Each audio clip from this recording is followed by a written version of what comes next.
છોટાઉદેપુર જિલ્લો કે જ્યાં ધોધમાર વરસાદ પડ્યો, રાજપુરા ગામમાં વરસાદ પડ્યો જેના કારણે અશ્વિન નદીમાં નવા નીરની આવક થઈ। નસવાડી તાલુકામાં ધોધમાર વરસાદ વરસતા અશ્વિન નદીમાં પૂર આવ્યું।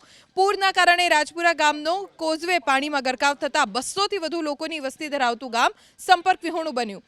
પાણી ઉતર્યા બાદ ગ્રામજનો અવરજવર કરી શકશે તો કવાંટ તાલુકાના નળવાડ ગામ પાસેથી પસાર થાય છે અશ્વિની નદી। અહીં નદીના પાણી દરિયાના મોજાની જેમ ઉછળતા જોવા મળ્યા। ઉપરવાસમાં ભારે વરસાદથી કવાંટ તાલુકાની કરા નદીમાં પણ પૂર આવ્યું। નદી બે કાંઠે વહેતી જોવા મળી। ચોમાસું બેસતા જ કરા નદીમાં પુષ્કળ પાણી આવતા ખેડૂતો ખુશ થઈ ગયા।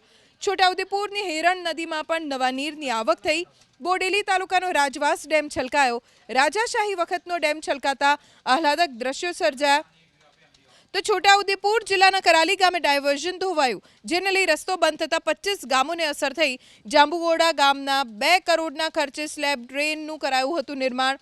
હજુ તો લોકાર્પણ થાય તે પહેલા જ સ્લેબ ડ્રેનનો અપ્રોચ બેસી જતા ભ્રષ્ટાચારની ફરિયાદ ઉઠી।